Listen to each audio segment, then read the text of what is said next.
Assalamualaikum warahmatullahi wabarakatuh. Alhamdulillahilladzi khalaqal insana min nafsin wahidah wa khalaqa minha zawjaha wa batta minhuma rijalan katsiran wa nisaa'a. Asyhadu an la ilaha illallah wa asyhadu anna Muhammadan abduhu wa rasuluhu sahibul burhan. Allahumma shalli wa sallim ala sayyidina Muhammadin sallallahu alaihi wasallam, amma ba'd. Para pemirsa yang dimuliakan Allah Subhanahu wa taala, kembali kita berjumpa lagi dalam acara yang sangat menarik ini. Hari ini kita akan mendiskusikan tentang kedudukan perempuan di dalam Islam. Seringkali ada yang salah paham, terutama umat Islam itu juga sendiri merasa ada diskriminasi antara laki-laki dan perempuan. Saya mohon kepada kita semuanya, mari kita secara terbuka melihat secara komprehensif bagaimana Islam memosisikan perempuan. Mari kita bandingkan sebelum Islam datang dan setelah Islam datang. Ya, sebelum Islam datang, apa yang terjadi? Perempuan itu dianggap itu separuh iblis, laki-laki itu separuh dewa, separuh Tuhan. Lalu Islam datang untuk mendeklar bahwa laki-laki dan perempuan itu sama, nggak ada bedanya. Sama-sama sebagai hamba Allah, sama-sama sebagai khalifah. Ya. Kemudian sebelum Islam datang, perempuan itu nggak boleh mendapatkan warisan. Ya. Tapi setelah Islam datang, enggak. Perempuan pun juga harus mendapatkan warisan seperti hanya laki-laki.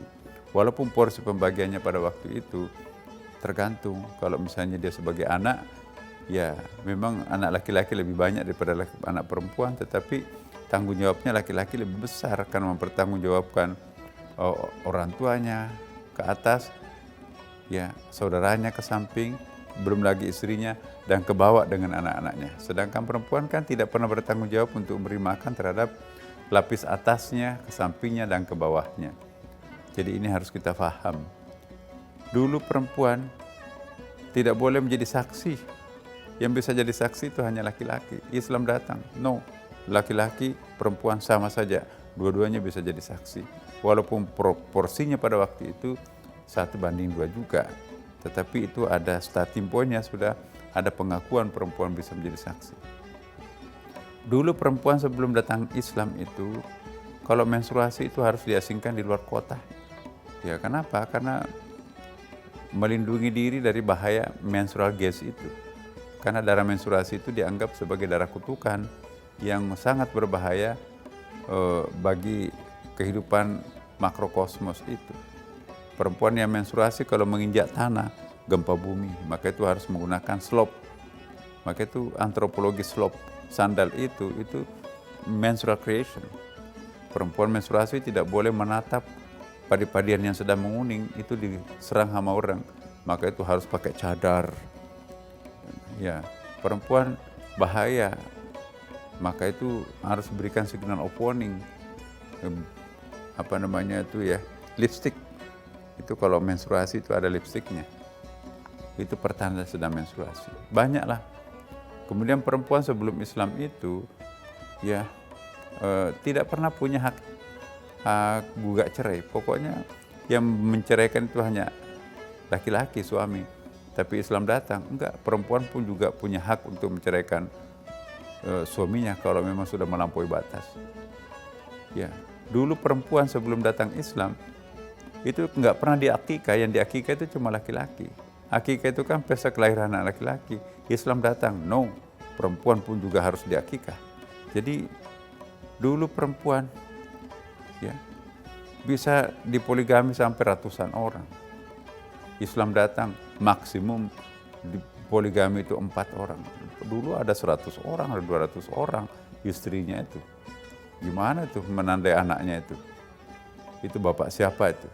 Tapi Islam datang, ya maksimum 4, itu pun juga syaratnya sangat super ketat.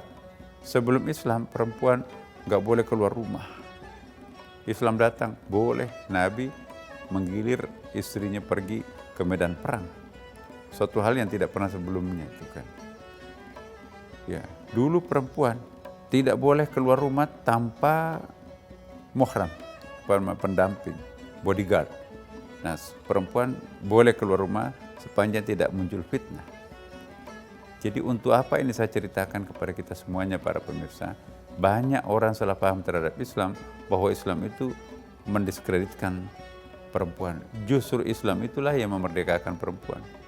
Jadi nggak ada bedanya antara laki-laki dan perempuan, semuanya mempunyai hak dan kewajiban. Dulu perempuan nggak boleh bermimpi untuk menjadi pemimpin. Islam datang, no. Quran menceritakan bahwa ada Ratu Balqis dulu yang pernah terjadi, di mana kerajaan yang sangat dikjaya itu dipimpin oleh seorang perempuan. Karena itu jangan membatasi perempuan untuk menjadi pemimpin. Tolaklah perempuan menjadi pemimpin karena kapasitasnya tidak memenuhi syarat, bukan karena dirinya sebagai perempuan. Belum tentu laki-laki lebih hebat daripada perempuan dalam soal memimpin. Karena itu saya menghimbau ya masyarakat kita jangan mengasumsikan bahwa perempuan itu sebagai makhluk yang setengah jadi. Laki-laki dan perempuan itu sama-sama punya kekuatan kemampuannya masing-masing. Memang para pemirsa, ada beberapa ayat dalam Al-Quran seringkali disalahpahami. Misalnya yang paling sering itu adalah ar-rijalu qawwamuna 'alan nisa bima faddalallahu ba'dahum 'ala ba'din. Artinya laki-laki itu pemimpin bagi perempuan, sebagaimana Allah telah memberikan kelebihan antara satu sama lain. Nah, memang bisa diartikan seperti itu, tetapi kita juga bisa mengartikan lain. Seperti terjemahan baru Kementerian Agama sekarang ini terhadap Al-Quran, terjemahan terdahulu laki-laki pemimpin bagi perempuan, sekarang berubah, laki-laki adalah pelindung bagi perempuan. Beda kan? Kalau pemimpin itu hubungan laki-laki perempuan itu struktural, yang di atas laki-laki memimpin, yang di bawah perempuan dipimpin. Tapi kalau laki-laki adalah pelindung, ya siapapun yang memiliki kemampuan, itulah yang akan menjadi pemimpin. Jadi perempuan itu di dalam Islam itu sangat tinggi nilainya, ya kan. Kepada siapa kami mengabdi? Ibumu. Siapa lagi? Ibumu. Siapa lagi? Ibumu. Lalu bapakmu. 3:1. Jadi perempuan itu di dalam Islam itu mempunyai tempat yang sangat luar biasa. Dia berada pada posisi selalu dipertanggungjawabkan. Dia sebagai istri wajib dibiayai oleh suaminya. Dia sebagai seorang ibu wajib dibelanjai oleh anaknya laki-laki. Dia sebagai saudara wajib dibiayai oleh saudara laki-lakinya. Dia sebagai bapak wajib membiayai anaknya. Sedangkan perempuan tidak. Tidak pernah berada pada posisi wajib-wajib tadi itu.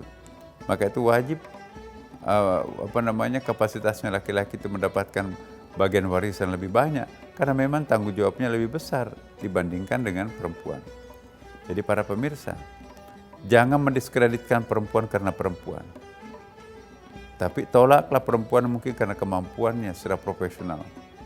Ya, saya pernah dalam disertasi saya kebetulan perspektif gender di dalam kitab suci Al-Quran, ya kan. Di situ saya simpulkan betul ya bahwa laki-laki dan perempuan itu relasinya banyak sekali disalahpahami oleh budaya lokal. Kita nggak bisa membedakan antara perlakuan budaya dan perlakuan agama terhadap relasi perempuan dan laki-laki.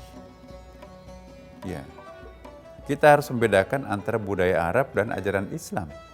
Tidak mesti harus menjadi orang mirip Arab untuk menjadi the best Muslim. Kita bisa menjadi orang Indonesia, tapi pada saat bersamaan kita juga bisa menjadi the best Muslim. Ya. Jadi jangan sampai tradisi lokal keagamaan tertentu yang di copy paste harus dilakukan di Indonesia, itu nanti tidak mix itu ya. Saya berikan satu contoh. Ya, cadar. Cadar itu lebih merupakan pakaian adat untuk daerah tertentu di Timur Tengah. Jangan dipaksakan orang Indonesia pakai cadar. Tetapi kalau ada orang yang mau pakai cadar karena pilihannya tanpa paksaan, jangan juga dilarang. Itu hak asasi kok. Tapi jangan mengatakan yang tidak pakai cadar itu keislamannya lemah. No. Kalau wajib cadar itu, kenapa membatalkan haji? Tidak sah hajinya orang yang pakai cadar kan. Maka itu harus buka semua ini. Kalau orang sedang wukuf di Arafah. Kalau cadar itu pakaian Islam, kenapa membatalkan haji? Ya, jadi janganlah mengatakan sesuatu yang tidak dikatakan oleh Al-Quran. Ya, katakan saja bahwa itu adalah pakaian adat tertentu. Nah, Indonesia tidak familiar dengan cadar, tapi kalau ada yang mau pakai cadar karena pilihannya, itu pilihannya. Ya, itu hak asasi manusia. Sama juga pakai celana panjang cingkrang itu, jangan dilarang, itu pilihan orang kok. Yang salah itu semua orang yang tidak pakai celana cingkrang itu keislamannya dangkal, belum tentu. Ya, ada alasannya orang kan. Nah, jadi mari kita toleransi terhadap hal seperti ini. Kembali lagi bahwa relasi laki-laki dan perempuan, insya Allah di Indonesia ini lebih baik daripada di Timur Tengah. Saya lama di Timur Tengah, para pemirsa. Kita lihat yang mengisi pasar-pasar tradisional di Timur Tengah itu laki-laki. Laki-laki yang menjual, laki-laki yang belanja, laki-laki yang ngangkut, pokoknya laki-laki. Jarang kita lihat perempuan. Coba kita lihat ke Tanah Abang, kita lihat pasar tradisional di Indonesia. Yang memadati pasar itu kan perempuan. Penjualnya perempuan, pembelinya perempuan. Nah, ini satu bukti bahwa kemerdekaan di Indonesia itu bagi perempuan itu luar biasa. Banyak menteri kita sekarang perempuan. Pernah kita dipimpin seorang kepala negara dari perempuan. Pada kita negara Islam kan. Nah, karena itu banggalah kita menjadi seorang Indonesia. Tetap kita berada pada posisi terhormat. Sekalipun dulu kita pernah dipimpin oleh seorang Ibu Megawati yang perempuan, tetapi tetap kita juga tidak mengurangi rasa keberagaman Islam kita. Karena itu para pemirsa, ya kembali lagi saya ingatkan bahwa relasi antara laki-laki dan perempuan jangan lagi ada reduksi, jangan ada pengurangan-pengurangan. Tidak boleh karena perempuan itu perempuan maka kita melakukan tindakan semena-mena. No.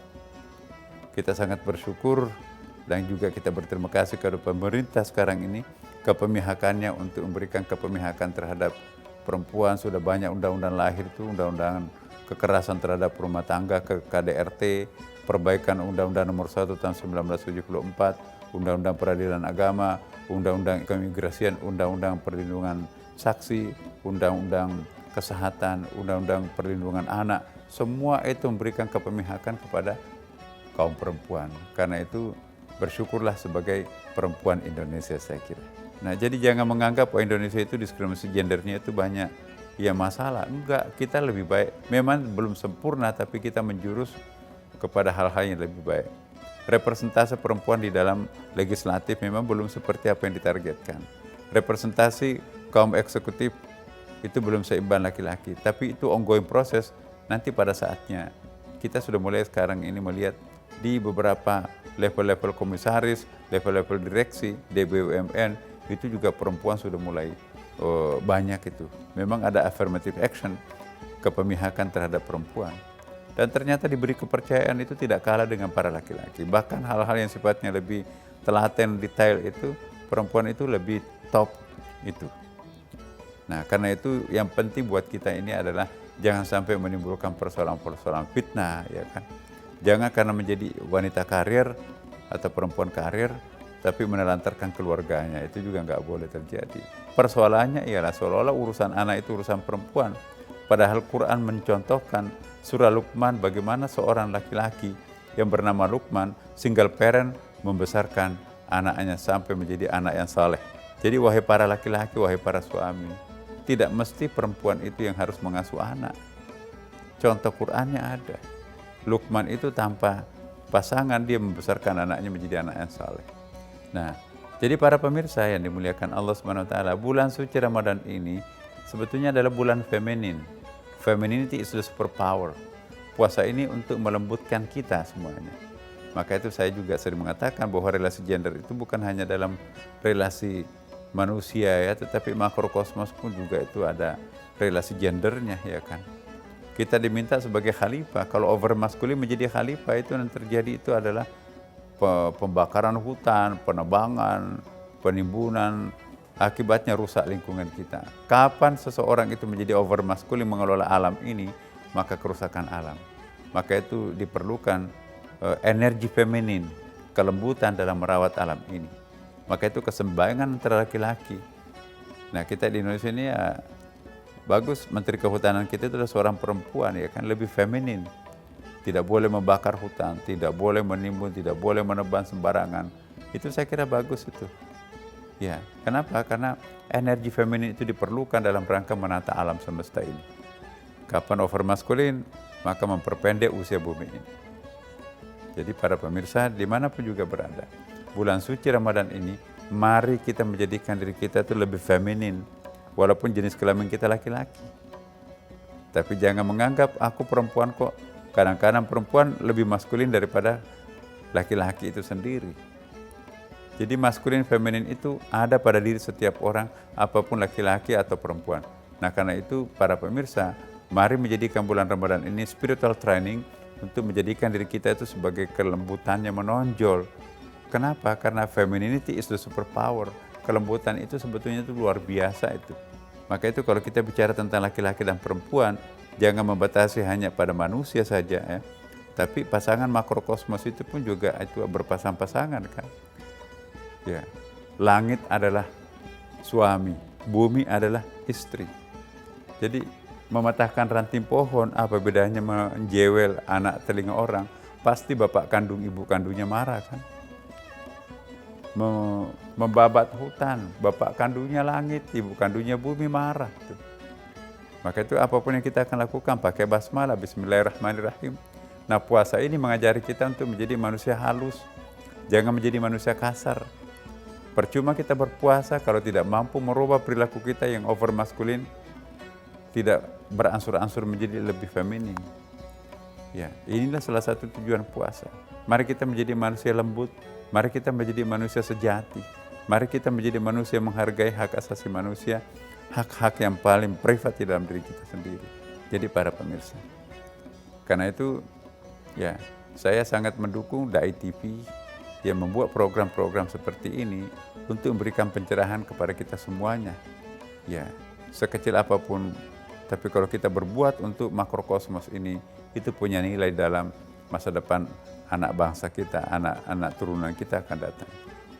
Karena itu pada kesempatan yang sangat istimewa ini, izinkan saya menghimbau kepada Bapak Ibu dan kita semuanya, ya mari kita memberikan kesempatan kepada orang-orang yang berpuasa untuk menjalani puasanya semaksimal mungkin, supaya nanti bisa berubah perilakunya menjadi lebih baik. Mari kita bertoleransi kepada orang yang berpuasa, ya dengan memberikan pengertian kita tidak mengganggu mereka.